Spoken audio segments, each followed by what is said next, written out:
Welcome to the Boldest You podcast. I'm your host, Carrie, and I'm thrilled to bring you real conversations with bold women and men. In this podcast, we dive deep into their stories, exploring what drives their courage, shapes their vision, and fuels their desire to leave a lasting impact. These are honest, vulnerable, and inspiring moments that celebrate what it means to be bold. Let's discover their legacies together. Hello, everyone. Welcome back to another episode of the Boldest You podcast. We're doing something a little bit different this month, and I have a panel of past guests who are here to take a spin on this whole concept of bold.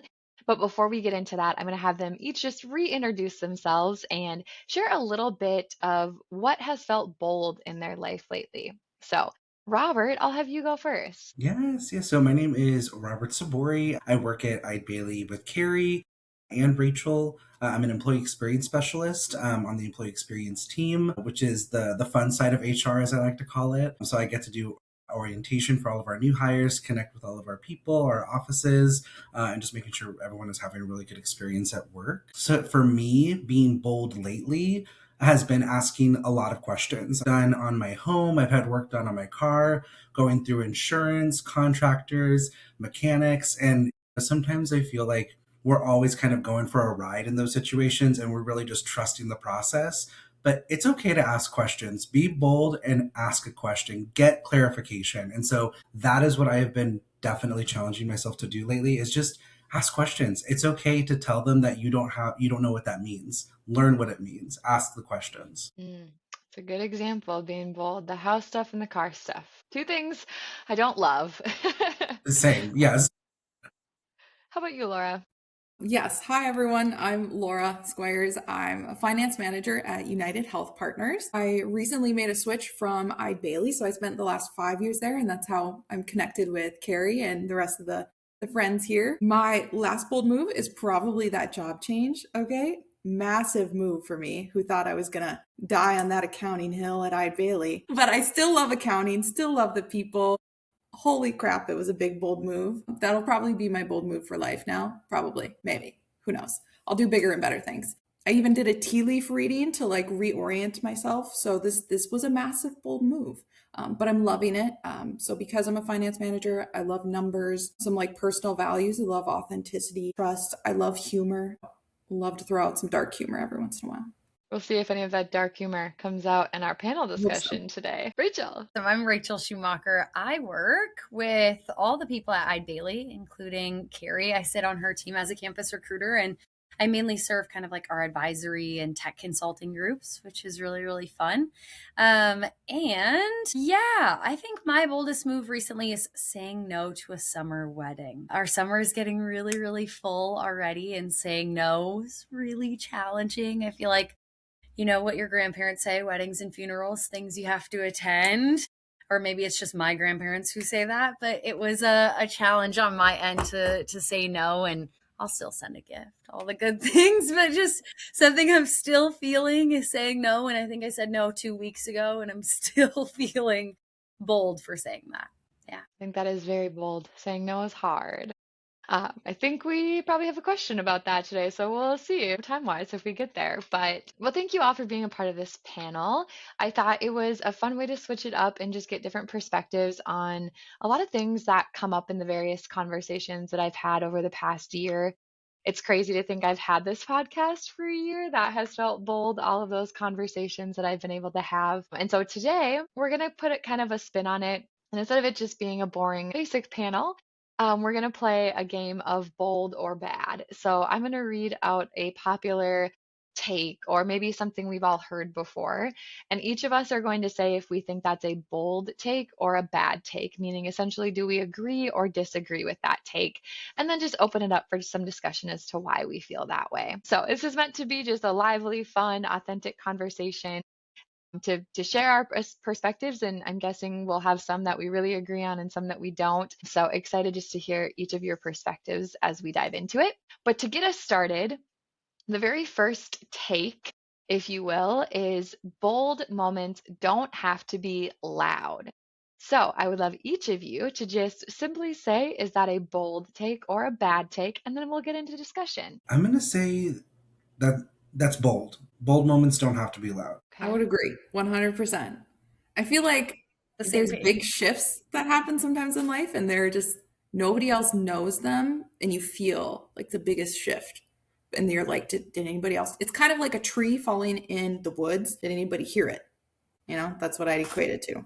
The same friend, for sure. Yeah, I would agree. I think I've said that in every episode that like bold moments don't have to be big moments. I thought the concept of loud was interesting, where it's like the similar of is it, small or big, but loud versus quiet. I suppose it's all the same words. So, Laura, you used the analogy of a tree falling in the woods. Robert, tell us more of why you feel like that's a bold take. Yeah, I guess when I focus on the word loud, you just called it out. Like loud to me, just my personal take on it, loud is almost like for other people. Sometimes I think we question ourselves in our actions or decisions, like the worrying of kind of like what are other people going to think, and that can, really hold you back from being bold. And so when I hear the word loud, I think of other people needing to hear it, other people needing to be aware of it, needing to see it. And yeah, it doesn't have to be that. Sometimes it's not, it doesn't need to be that. It doesn't need to be for others. You can do things for yourselves. It's those little accomplishments, those little wins. It's like the quiet confidence. Yeah, a quiet confidence. Like just, I think I said it to you before, Carrie. Like actually and the first time we were able to connect on your podcast was that you can just do things for you. Right? It's okay to do things for you, and it's okay to kind of bet on yourself in those moments. It Say doesn't that have to be for louder, other people. actually. Say that Yeah, again, Robert. yeah, bet on yourself. Bet on yourself. It doesn't have to be for other people. And and I have stories of that to kind of get into it. But I want to hear other people takes first before I kind No, of dive I into that. want you to get into it. I need to Yeah, hear that, actually. yeah, absolutely. I mean, I'm at this place in my life now where I've been able to actually sit down and reflect on life experiences, and not everyone has the same experiences, the same ups and downs, the twists and turns. But in the best way possible, when I relate to bold moments don't have to be loud, I look at it as like no one is really paying that much attention to you in the sense of like the spotlight effect, worrying about what other people are going to see, what other people are going to think, like, oh, did someone see you trip? Like, no one saw that, no one paid attention, and if they did, they probably tripped 5 minutes earlier. You know what I mean? So just bring it all back in. Bold moments don't have to be loud. Just make it for you. It's okay. And sometimes it is okay to be loud when it comes to all that too. So don't twist anything around here. But yeah, for me, ultimately, bold moments don't have to be loud. Yeah, I went to a speaker once and they were talking about goals. And the speaker had asked if you achieved your goal and you couldn't tell anyone about it, you couldn't post about it on social media, like you literally just had to accomplish it and move on, like would you still set that goal?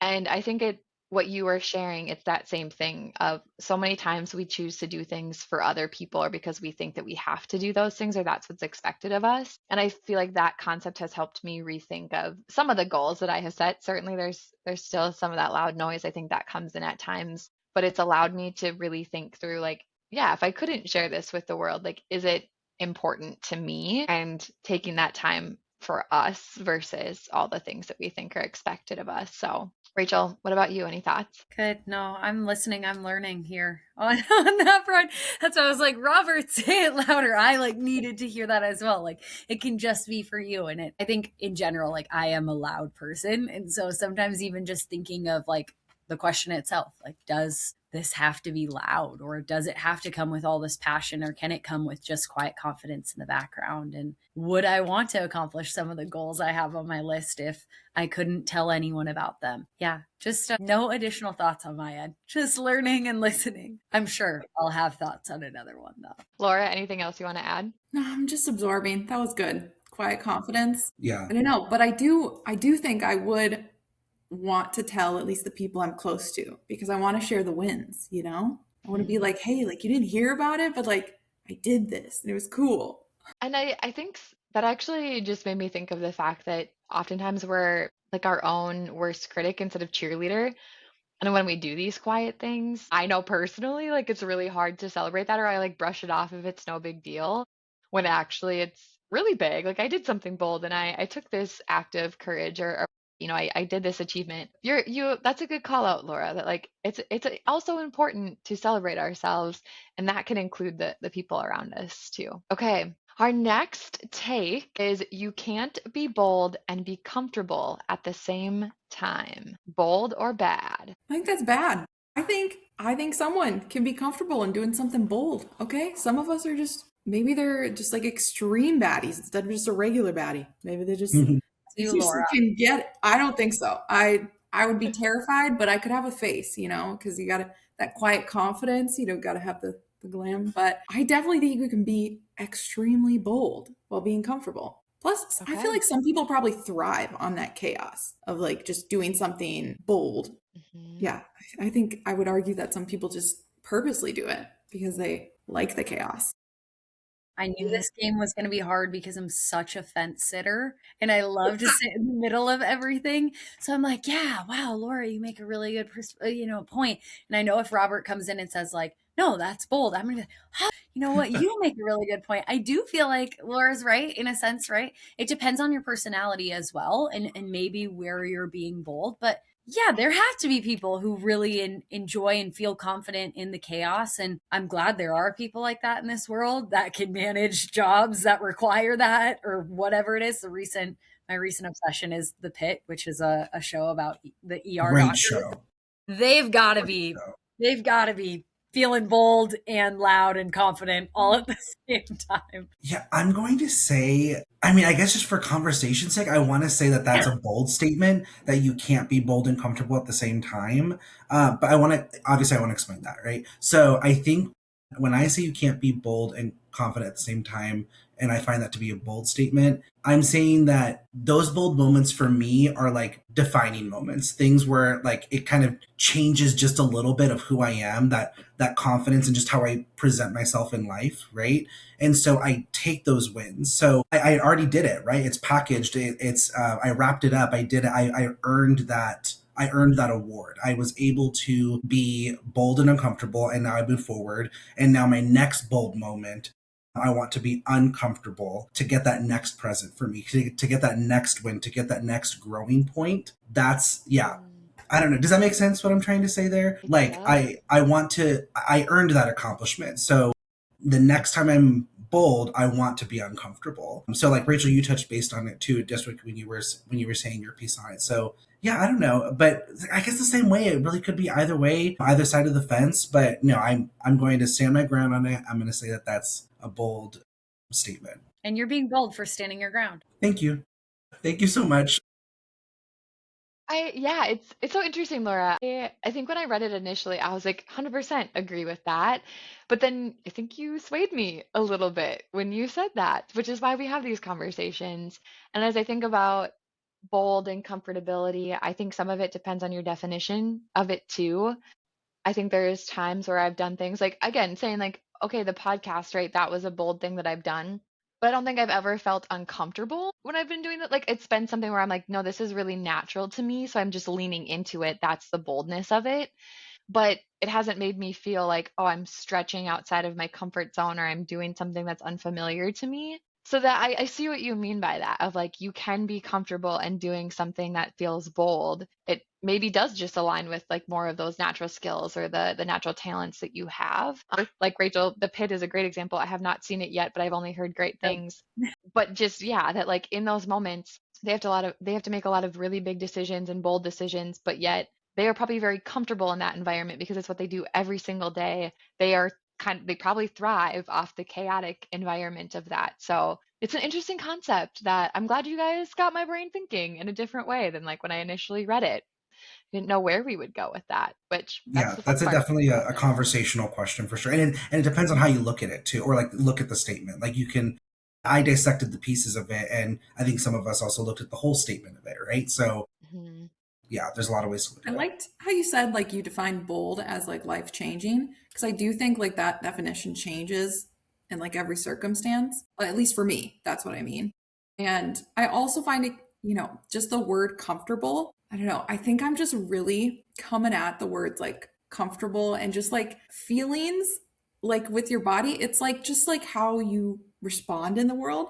But I could argue that like you can label it however you choose. Okay. So I get Mhm. frustrated when like lately when I'm just like, God, was I uncomfortable or anxious? But I'm like, no, okay, maybe my body was freaking out, but like really, I was so calm and collected. And, I could just Mhm. argue with the words, but absolutely bold, I feel like is defined by each individual. Mhm. For sure. Yeah. Yeah. I think people have different thresholds too, right? When people talk about how much you can manage from a like purely like responsibility perspective, there's the concept of like, well, everyone's plate is a different size, so don't compare your plate to someone else's plate. I think that's the same when you talk about bold, like what capacity do you have for these big bold moments in your life or these life-changing things?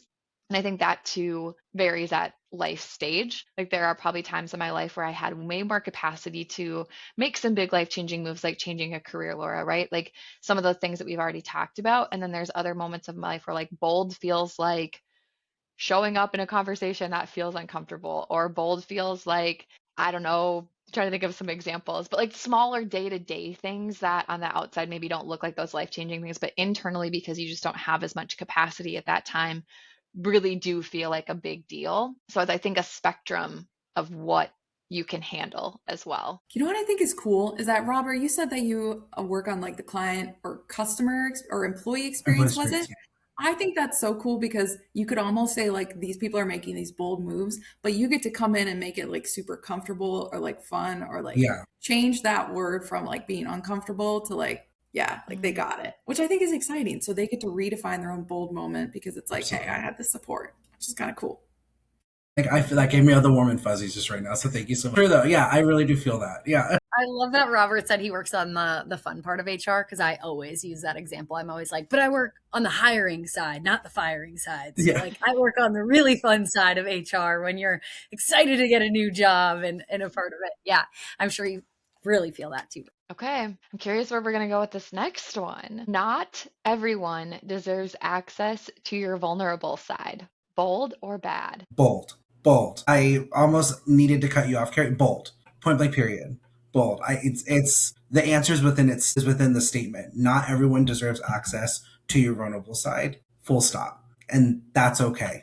That is okay. Your energy is important. Your energy is for you. I mean, popcorn Rachel. I think that's just Yeah, a full. You know let's what I even mean? cut that sentence down. Like, not everyone deserves access to your vulnerable side. Period. Or well, not everyone deserves access to you. Period. Then not everyone deserves access to your vulnerable side. I feel like I need that postered on my forehead, honestly, so that every time I look in the mirror, I feel that I'm just such an oversharer. That part of this, I wanted to say, no, like that's bad. Like you should really share and give access. And then I remember like, protect your peace. You do not need to share everything. If there is information you don't want to share, you don't need to. Mhm. If there is life updates you don't want to share, you don't need to. If you want to keep something for yourself, you should be able to make that decision. And it's bold of you to maybe make that decision when everyone else or everyone around you sees things differently.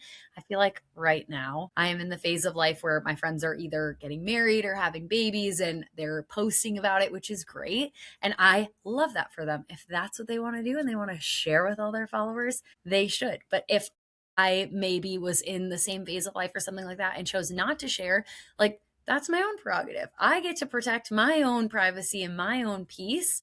And I think in the world we live in today, we feel like so much pressure to like share everything out on socials or in chats or whatever it is. Like big updates feel like they have to come with this other thing, which is sharing with everyone all of your information. And I think it's good advice. Protect your peace. You don't have to share your vulnerability. You don't have to share anything if you don't want to. And I, again, need that tattooed on me or like written on my mirror. Yeah.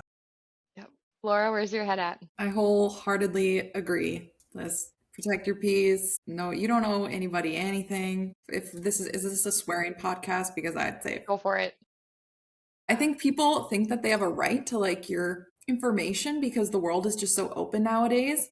And I think you can just like close it off. And it just is what it is. And people gotta Yeah. get over it. God forbid they can't scroll through your life on Instagram. Like God. And it takes time to like reprogram our minds because I just feel like we were raised a certain way to kind of like share certain things, like make sure being like, not that honesty is a bad thing, I'm just using that word as an example, but like you have to be honest with people, you have to tell people, tell people. I just think of those things that I was raised at as a child, and as an adult, like through life lessons and whatnot. You don't have to. And Laura, you don't owe anyone anything. Like, and take that statement for what it's worth. I just completely agree with it. Because sometimes depending on the setting, yeah, you do owe someone an answer. You're not going to be completely silent to them, but it's a matter of what you're saying to them, right? You don't owe them the full Monty in that regard. And I really believe in that. So thank you for saying that, Laura. Okay, within that, sorry, question. How about influencers on this front? Do you feel like they owe us Mm. answers to certain things? Like sometimes I honestly really struggle with this. Okay, like my Right. own thoughts on these influencers, whatever. But I struggle with the fact that I'm like, well, you share so much of your life, and then suddenly like, this one piece is private. Absolutely. They have every right to make whatever they want private. But sometimes I'm like, hold on. At my job, I do have to answer these Mhm. questions. So this is your job. So I need you to answer these questions. I think that's just because I'm nosy. I don't think it's actually me caring about them. I think it's because I want it. Yeah, influencers are just it's Such a different world. yeah, different world, different. It's kind of like, I mean, just anyone who's in the public eye kind of thing. I look at like Chapel Roan right now. Like, if you look at her on the red carpets and like talking back to the paparazzi and this at the other, I think it kind of goes hand in hand about like, oh well, you chose this industry, you chose being a celebrity, you chose being an influencer, XYZ. And yeah, I don't think there's anything wrong with them being private. So not necessarily that they don't owe us an explanation, but you have to own the fact that you're in those areas. So people are going to come at you. So as long as you can accept that you're going to get backlash and that could change whatever trajectory of your career, XYZ, what have you, like, then yeah, Mhm. interesting world. I'm not in it. You know what I mean? So I can't say it until I were to experience it. But no, good. Yeah. Good take on that, Rachel. Yeah. I Right. want to circle back Influencer. to how Rachel, you said that you like maybe overshare. Okay, but I could argue that like I think it's such like a gift that you actually share yourself with the world and like your words. Like I think Sometimes, like Laura, I think I sometimes care less. okay, but I could But yes, argue I do understand. isn't Yeah. it kind of like sad to think like you like withhold so much of yourself just because, right? Not saying they deserve your words, but maybe you just deserve to like share yourself with the world because you're cool crap and like you You're gotta awesome. like yeah. So like I feel like Mm. because otherwise what if we live under a rock and like nobody knows us? Isn't it kind of sad to think nobody would be like, "Oh, where's that like gal Rachel?" Like, you know? I was gonna say, Laura, I was gonna ask you as you are all sharing. It's like so many thoughts are coming to my head, and the one being, I know we're all people, and I know personally as a extrovert or maybe in the middle someplace, I think at times sharing is my way of connecting. And so it feels like if this concept of you don't have to tell the world who you are, then it's like, oh, am I not going to have connection then? Which is false, right? And I think I've learned through therapy, like I always used to say like, oh, I'm an open book. And my therapist really challenged me to say like, you don't have to be. Like there are pieces of yourself that you can choose who the safe people are that you want to share those parts of yourself with. And I think that has challenged me in some of those like less, like the first introductions to people that I'm like, oh, I actually don't have to tell you everything. I can share what I want to. But I do feel like it's hard because, yeah, I think in my head, I oftentimes equate like sharing to connection. Or if someone isn't sharing with me, sometimes I get this feeling of like, oh, they don't want to like connect deeper. And I like we're above the iceberg, right? Versus going below the surface. But it is interesting, like, but everything what you said, like protect your peace, like you don't owe anyone parts of your story that like two things can be true at one time. And so I think a lot of it is navigating like what do you feel comfortable sharing with the world? What are the parts of yourself that you feel like you know well enough that you are like, yes, I want to put this out there and I want, the world to know this about me. And then I think there's a lot of things within ourselves that like maybe are just for us or just for us in our really close shared circle of people who we have defined as like our safe loved ones. Like these are the people that no matter what are going to listen to us. Like Brene Brown calls them her marble jar friends. Like these are the people that are constantly going to support you,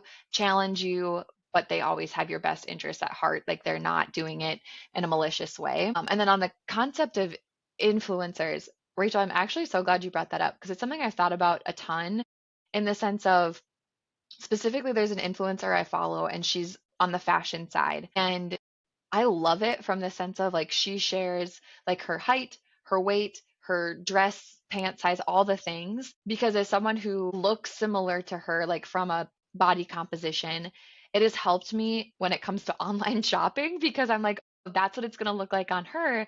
Maybe it'll look similarly on me." And I've actually found some like dresses, and I normally hate dress shopping, that I actually enjoy because I like saw it. But then there is this part of me that feels like really sad for her that she feels she has to share those things and that we all like expect that of them. And then it's like, oh, like, yeah, thinking of her, like if something were to change, like how would she feel about sharing that? Or does she feel all this pressure to, you know, change that based on society norms and what people are saying?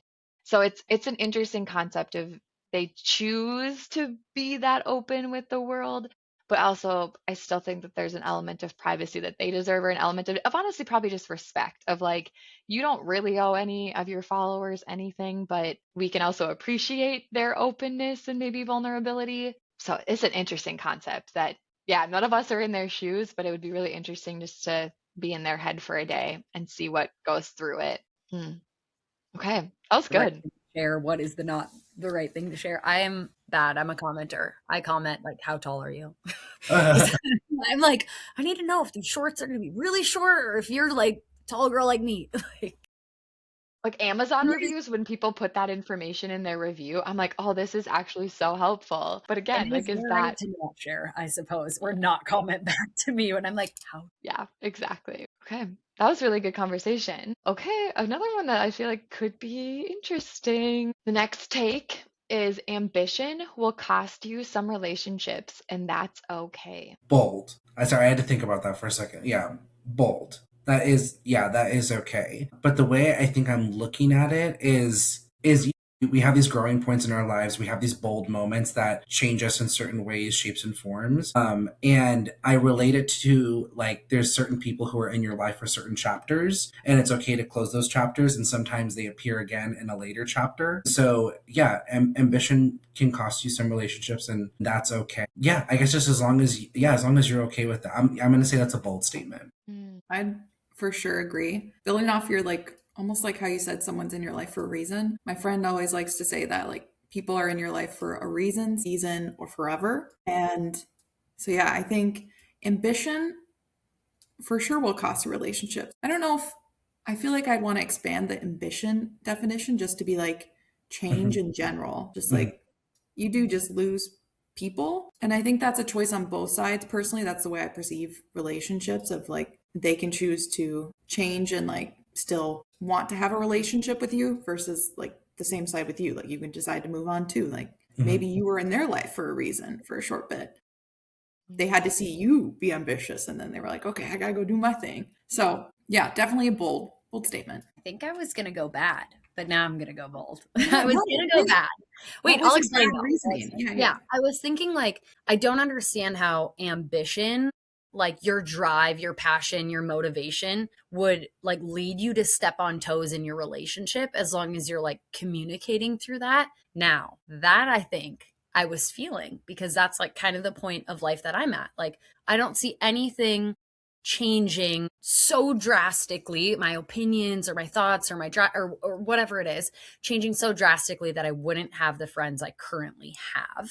But that's where I'm at right now. So then as you guys are talking, I was thinking like, oh, but if I go back 10, 15, 20 years ago, right, when I was like still forming my thoughts, my opinions, my views, the way I was going to do life, the way I was going to move through life and the friends I was going to keep. Yeah, I mean my ambition did cause me to lose relationships, right? Whether that's like ambition to go to a different university than the rest of my friends. Okay. Well then that did cost me some of my relationships. Not all of them, but it definitely like I like that Carrie, you had mentioned like Brene Brown says marble friends. We in my friend groups, in various friend groups, talk about them as like quarters, nickels, dimes, pennies. And so like, yeah, I still have my quarters from that time, but maybe I don't have as many of like my nickel friends at that time, or I don't have any of my dime friends or my penny friends. And then I picked up like more quarters along the way, that kind of thing. So I Mhm. am all in all going to go bold because I do agree.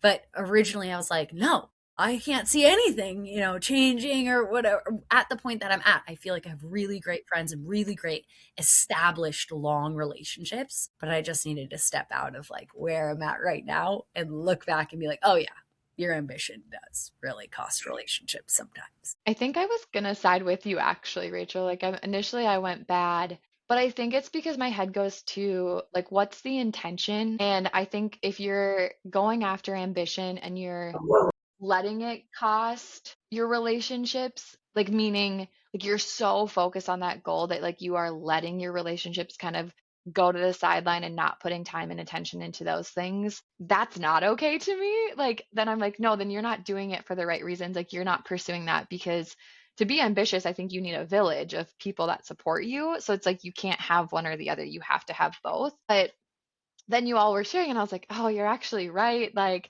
yeah, there are times of life where like some of those really ambitious things maybe change you enough that you now have different priorities or different values than people that were in your life before. And it's okay to not hold on to those so tightly, especially if, like you said, Laura, like it's a two-way street. Like they also might be at a different place in their life where it just isn't the same relationship that it once was. And it doesn't mean that that wasn't a really great friendship or a relationship at the time, but that it's morphed into something different and you're on different paths and you have different people in your life that are kind of filling those buckets or needs. So, see, this is why these are good because we convince 100%. each other of other perspectives. Well, I especially liked how Rachel brought up the like how you formed like your thoughts over time and that really maybe shifted the people in your life and the relationships you prioritize. And I just think that was so just on point for sure. I think I've gone through that like in that like bold time. It's been a bold time. I feel like I went through that the last few years and I find it quite exciting like how I've determined like my own thought processes and then the relationships that I've kept through that and even newly developed because I'm like actually I do want this, like this person, these people in my life. So, yeah, I feel like that's something as you get into your late 20s, early 30s. I know I'm coming up on 30. It's something I've thought so much about that you're like relationships by this point in your life. Like, I think it's easier to look around your circle and say, okay, like these are my quarter friends, for example, Rachel. Like, and I don't know that I could have said that when I graduated college. I maybe would have thought I could, but now if I look back at that compared to where I'm at now, there are a lot of people that, yeah, like aren't maybe the close personal relationships that I have. And I think the older you get or the different life circumstances that you experience do kind of shrink that circle and say, like, who are these like core people that no matter how ambitious I get, no matter how much of like these things change or they change or life changes, those are the people that are going to still be here and that I still want to show up for. But yeah, I think it changes as you get older. And it's kind of one of the pros of like getting to like late 20s, 30s. Everyone talks about the bad stuff, but I feel like that's one of the pros is you like really start to figure out who are those people that are, even if they live across the country or things like that, they're like, who are those people that are going to be there? Okay. Okay, I feel like I have a feeling we're all going to answer for this one, but the next take is saying no is just as important as saying yes. Rachel, you want to start that one considering what you said earlier? Yeah, I think I again need another tattoo of that on my forehead or something like that. Definitely bold on my end. I think I need to say no more often. I don't have a lot of thoughts to share, just a lot of thoughts going on in my head where I should be saying no more often. And you know what? I'm going to do one of those today after this call. Ooh, we like a bold challenge in the moment. Yeah, bold. Bold, and I almost want to say, well, because I'm relating it to like my life experience, right? So I almost wanted to say it's bad. I'm going to argue both, and I'm going to say why. So, bold. Yes, point blank period. Saying no is just as important as saying yes. And I think it's because, like, in this exact moment, I'm feeling that to certain experiences, just because, just for example, things are expensive right now. Experiences are expensive. Doing things are expensive. It is currently okay to say no. I also really, really value, which I guess is in the statement, is that it's just as important as saying yes. So that's why I want to say bad to it because say yes to things. I think I probably spent the first 31 years of my life saying no to so many things that I really, really missed out on opportunities.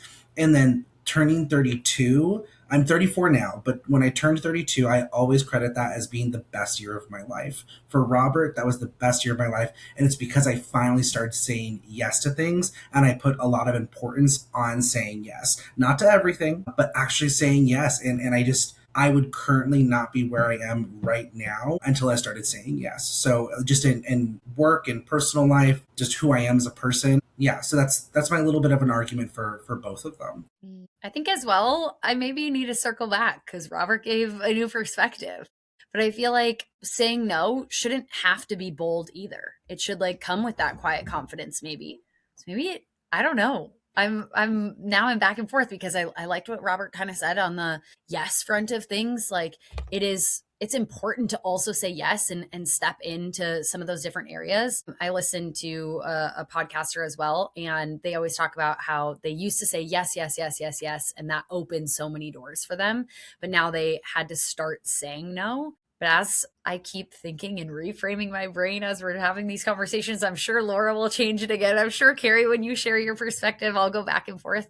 But maybe saying no, like, shouldn't feel so bold. Like saying no to that wedding shouldn't have felt like this crazy thing I had to do that I'm thinking about 2 weeks later. It should have just been like a standard practice in my life. Mm. I would, yeah, 100%. Because we're in hustle culture. We're also in like, if you don't say yes to everything, like it's like you just like don't want to be there ever again. It's like a one and done.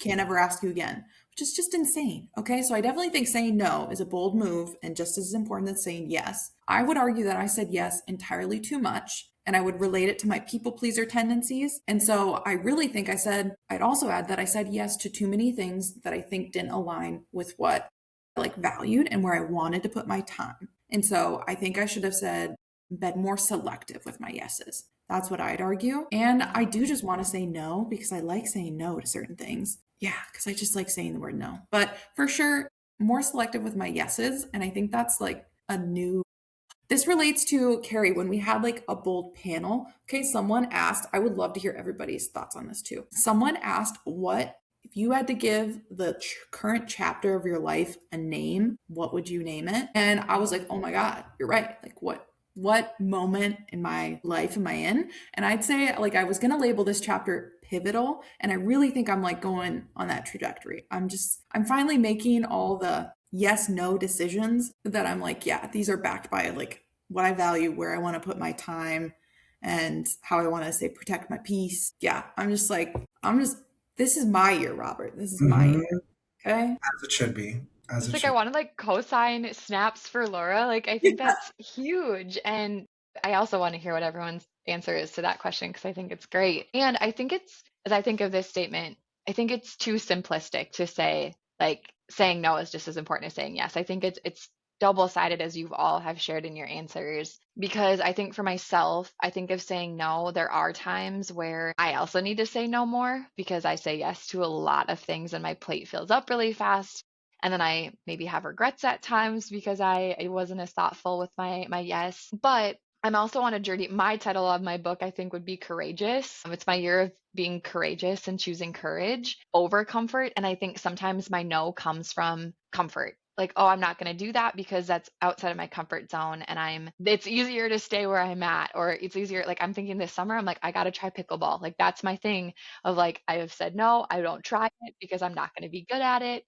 But I mean, that's a simple there's a lot of less simple examples, but so I think when I think about it, it's too simple just to say like that's a bold statement. Like you do need to say no sometimes. You also do need to say yes because there are times where if I didn't say yes to something, I similarly, Robert, like would not be where I'm at today. And saying that yes really challenged me in a lot of ways or made me think about something in a different way or put me in a space that I couldn't have imagined.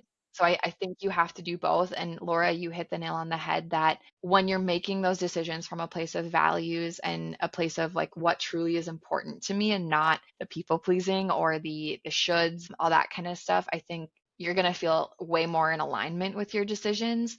And that leads to like your best year. So, or hopefully best life if we continue it beyond a year. But yeah, Robert, Rachel, what would you guys title your chapter of life right now? Rachel, I don't mind saying it first if that's Go, okay with go. you. Yeah. This chapter of my life, I'm grown. I am grown.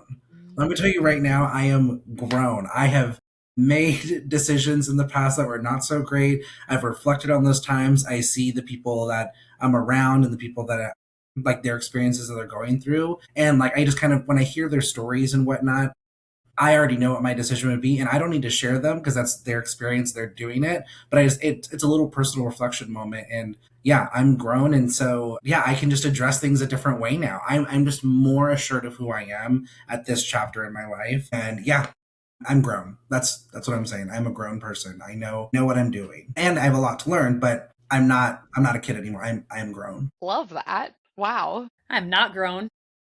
That's okay.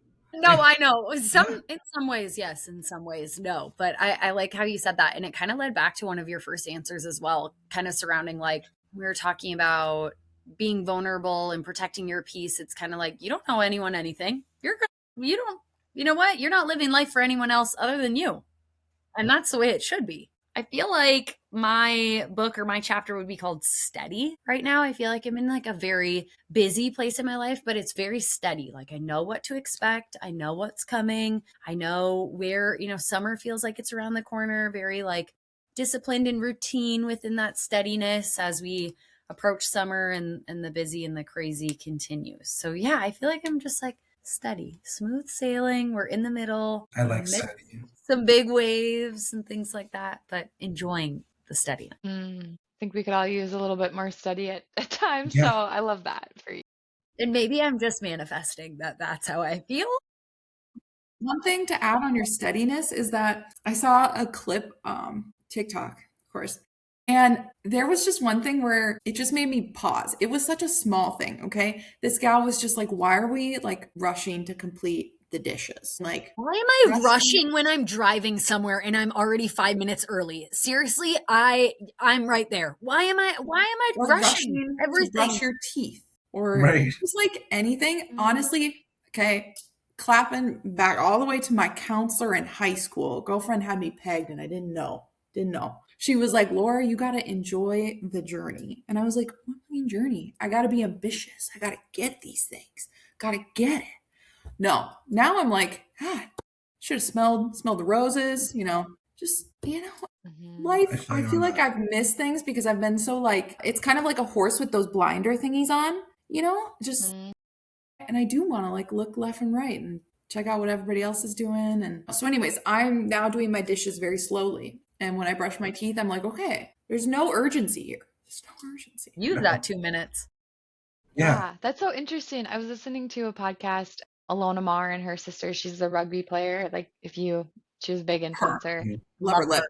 Love Love it. her. She's fantastic. Her and her sisters have a podcast, and this morning they had an Olympic athlete, a snowboarder from the Winter Olympics on, and they were talking about this concept of like setting these big goals, these big achievements, but also how do you like live in the moment of it? And they were talking about like their sports psychologist, and that's essentially what they said is like their psychologist had really told them like you don't just celebrate when you get the goal or you get the Olympic medal, like take in the bus ride to the game, take in like being in the locker room with your teammates, take in like walking out on the pitch for the first time and like how it's really helped her like take it in more than just focusing on like, oh, I'm here to win a medal. And if I don't win a medal, like I didn't achieve what I set out to achieve. But like, no, you actually like did all these other really cool things. Like it's huge to even be there. And it like actually made me stop and think of like, yeah, like I know I do that. And even, I mean, even just walking my dog sometimes, I'm like, oh my gosh, like I got to get back and do all these things. And it's like, I'm here, I'm on the walk. Like, slow down, let him sniff all the things that he wants to sniff, take in nature around you. Like, it's sunny outside, like, breathe that sun in instead of solely focus on, like, I got to get back because I got to get my dishes done and I got to get stuff prepared and I got to do all these things. Really being where your feet are is kind of what she shared is like, can you be where your feet are? One thing that really, someone, I can't remember where I heard it, but it was about like checking in with your senses. Cause like I've been thinking, Mm, I don't know where I thought of this, but I feel like I've just been thinking about when I'm older, okay, will I actually like like have these memories? Or if because I've just like rushed from thing to thing, I didn't like actually let the memory like settle in my brain. And so one Mm, thing I'm personally trying to do is like sensory, just like, okay, does it smell? You know, if I'm outside, like, is it crispy in the air because it's so cold? Or like maybe like if you went on the walk with your dog, you'd like pet your dog. So you're just like, wow, so soft, okay? But like it's like this ingrained memory. And then when I'm an old lady talking to my friend or having this podcast again, we can be like, do you remember that time? Mm-hmm. Yeah. mm, Because I want to be able to remember the times, and right now I feel like I couldn't. I couldn't. that's interesting. It's a good thought. Yeah, like take in the senses of it, like actually commit the memory to memory. Okay. Yeah, enjoy it. That's just like, yeah, I love that. Enjoy it. Enjoy it. There's so much to enjoy. And yeah, I just feel like there was a part of my life where I wasn't allowing myself to just enjoy things. And yeah, it's okay. It's okay to do it. It's okay to take it a little bit slow, let it be steady, right? It doesn't have to be this, that, the other. So I love how all these things like tie into each other. You know what I mean? They all do. Everything really resonates. So Yes. Okay, well then to kind of bring it all home, the last question or take, I guess, is that your 20s are for messing things up, not figuring it all out. Okay, I want to say bold, but I think I'm going to say bad Okay. because I think in the industry that we work in, hear me out. I'm going to bring this full circle. In the industry that we work in, I think you kind of like have to have it figured out. You don't have to, but I think my life maybe would have been a lot more ideal had I had it figured out. Okay. Now that I'm like post grad, many years post grad, 100 years post grad, but you know what I'm saying? I talk to students all the time and I look back and I think like, what if I did just have it a little bit more thought out than I do? I'm really happy in my life. I've managed to be in the right spot and I feel grateful for where I'm at. But what if I did just have it like a little more thought out when I was in college? Maybe I thought through like which business major was actually a fit for me. Okay, maybe I did more job shadowing. Okay, maybe I found accounting. Okay, Come on, maybe let's I found accounting. Maybe I got an internship. Maybe that internship led to a full time job. I think about things like that now that I'm like out of that space in my life. And so I want to say you don't have to have it all figured out. Your 20s is definitely for making mistakes, but at the same time, like it can be for making these like pivotal life choices. What you do in your degree doesn't mean that you can never change that, but it definitely is going to set you up for success if you're taking the right steps to move forward. Now, I'm only thinking about this on a career front. I did not take a second to think about this in my own personal life. So, can't wait to hear from someone else for me to change my mind. yeah, your 20s are for messing things up, not figuring it all out. I'm gonna go with, yeah, bad on that one. But what do I mean by that? Like, I think in my 20s, I messed a lot of things up. Like, for sure, point blank, period. But yeah, you can find some trajectory. You can get some direction. You have to definitely be open to that direction, especially when you're in your 20s and getting that advice from other people. Like I just think about some of the conversations I have with my nieces and nephews. They're teenagers right now. A majority of them are, and I just tell them some of the things that like I wish I did when I was their age, or the advice that I could have taken, and I like really angle it from the perspective of like learn from my mistake kind of thing. Yeah, having it a little bit more figured out is good. And Carrie, when I was in Fargo, obviously not this January, but last January, like you and I were at dinner with Kelly, and I said to you how much just I admire you in your, in your 20s at that point, like the role that you're in, the position that you're in, like you really did figure some things out. And granted, everyone has different life experiences, and maybe there was things going on in the background, but just I admire you so much for what you accomplished in your 20s. And I just look to you as like a really incredible beacon. And even though I'm not in my 20s anymore, I take some of that inspiration from you, and I'm applying it now, and I'm using it as a guiding light. And so, yeah, like to me, you really figured some things out. Like you didn't necessarily, my perspective and my view on you is you didn't really mess things up. Like you really figured stuff out, and just like, wow. And there's other people in their 20s who are in my life who just really have figured things out. And I just think that's so awesome. So they're not really messing it up. They're learning, they're growing, they're expanding themselves. I do not feel like I deserve the accolades that you just gave me. That was like the nicest thing someone's ever said about me. I think it's interesting hearing that from your perspective because when I heard this, I was like, co-sign 100%. I think that's bold. The reason I think I say that is because in my last year of my 20s, I turned 30 in like a month and a half. I I think as I look back at my 20s, the reason I think I figured some stuff out is because of a lot of the messes that I made. And I think mess is hard because I look back at those and they're not things that I regret. They're things I got me to where I am today. So I can't say that I would do them differently. I think it's given me a lot of knowledge of as I work with younger college students or, oh my gosh, thinking about my nieces and nephews becoming teenagers. I am not ready for that. That makes my heart, like my aunt's heart, just grow. But I think there's a lot of lessons that I learned in there that allow me to connect with people in a different way and say, like, yeah, this is something I wish I would have known. Like, take that and do with it what you will. But here's my experiences. And honestly, Rachel, you and I've had this conversations many times of I've been a manager now for 5 years, and that's an accomplishment of mine that I'm very proud of because I would never have expected that to happen. And at times I feel like my career progressed almost too fast for me to keep up. And now I'm kind of having this whole reimagining of like, what do I want to do? Like, I'm turning 30 and I'm 9 years into my career, and I've already done so many of these things that I would have thought like would have taken me 10, 15, 20 years to do. And so it's almost made me like look at my 20s in a different way to say like it really was a period of self-discovery, and like there was a lot of things that went well and there was a lot of things that I would not have said went well and really would have looked at differently. But when you put it in that way, like you're right, those things did allow me to figure things out. And Rachel, even with how you were saying it, like I was like, oh my gosh, that's actually a great way of saying it too, that I think there's things that you can do that help you quote unquote figure it out. And maybe it's that language that's tripping me up too, because I'm like, I don't know that at any point in your life you have it figured out. Like you probably feel more grounded, or like Robert, you said, right, growing. Like I've learned a lot. I feel really secure in who I am, but I'm guessing that there's probably still things about yourself that you're wanting to discover and wanting to try. And so this concept of like figuring it out probably is what's tripping me up, that I'm like, I don't have things figured out. What are you talking about? But I think that I have a lot more figured out than I did when I was 20 or when I was 25, Yeah.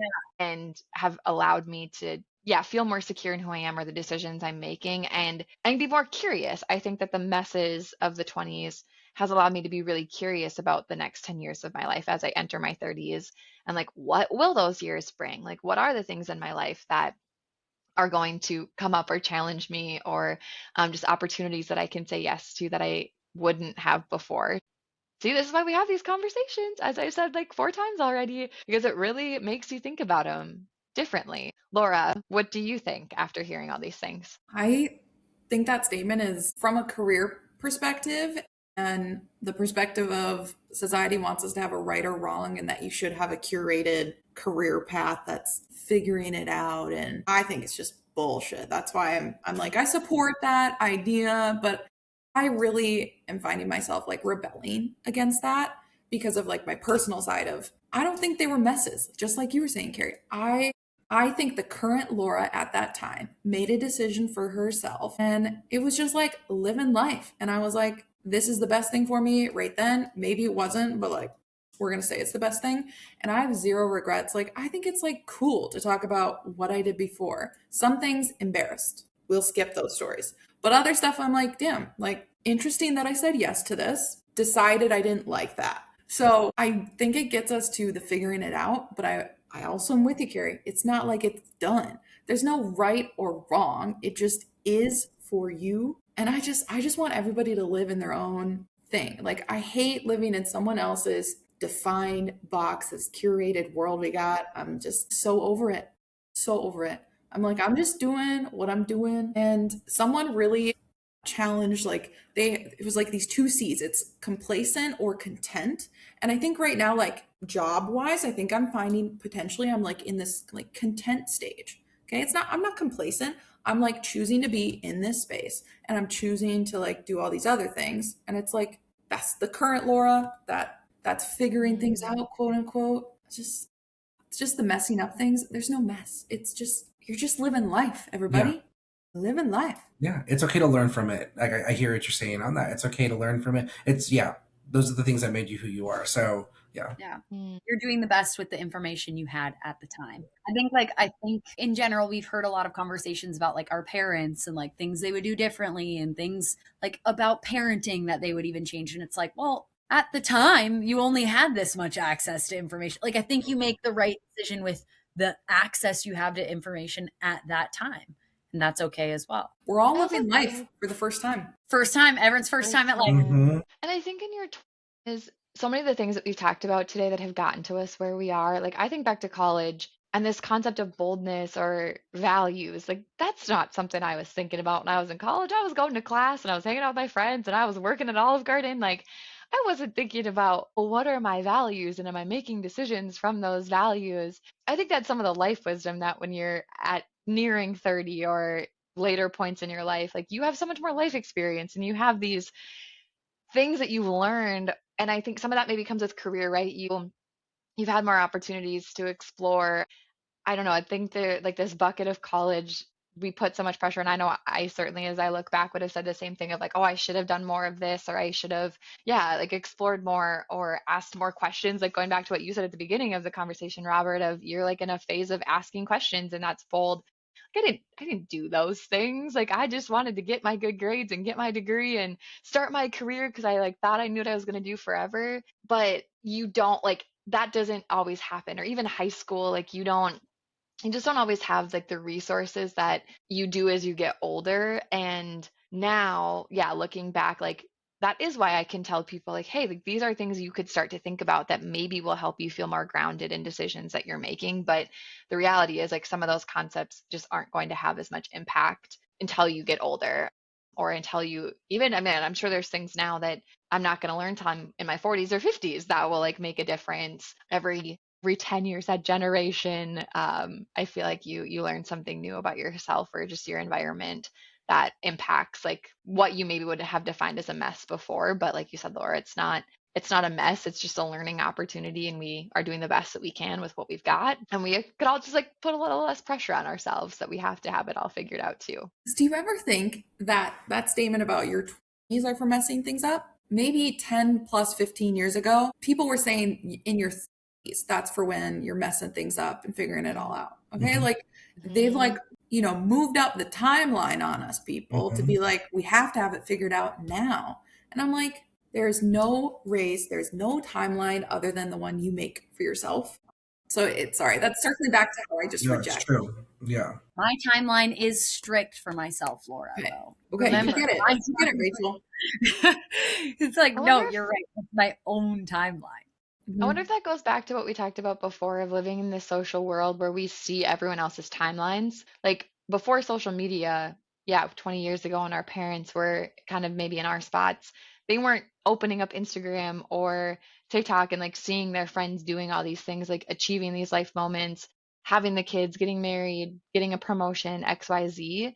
Where now, anytime I want to know what's going on with my friends, like, yeah, that's where I can go and I can find those things. So I wonder if that also adds to this pressure or why that timeline has felt moved up, Laura, like you said, of now, like I'm in my 20s and I'm seeing my friends do these things. Like I know I've certainly felt that way about kids, like being almost 30 and not having kids at times, but that's the right decision for me. Like I haven't wanted a kid and haven't like have done other things and prioritize other things where I have friends that like have 3 kids by now, which they're amazing mothers. And like that is what they were supposed to do with that time of their life. But again, it's like, yeah, I probably would have known about those things, but maybe wouldn't have felt the same pressure as seeing it all over social media and seeing people celebrate those things and feeling like, oh, I'm not also doing those things. So therefore I'm not going to be celebrated, which is again the mind trip that we get in, which each of our own journeys, we make our own journey and we get to choose what those things are for us. And it doesn't have to be tied to like what year of life you're in. It can just be when you feel like that's the right time for you. Okay. We've had a really great conversation today. I think I would love to keep going with this forever, This is a but we good did get through conversation. all of the takes. So maybe at some point there's a round two of this with some additional bold takes. But I just want to say thank you all for sharing your perspectives. And I think there was even elements of the conversation today that took vulnerability and boldness. So I just want to recognize that and appreciate you all. I'm excited to hear what people think as they listen and what they take away, or if they have bold or bad takes as well, or what they think. So just appreciate you all for tuning in or for being a part of the panel today and sharing your perspectives on these different issues. Thank you, This Carrie. was Yeah, it fun. was awesome. This is really cool. All right. Thanks again, everyone, for tuning in to another episode of the Boldest You podcast. We will catch you next month.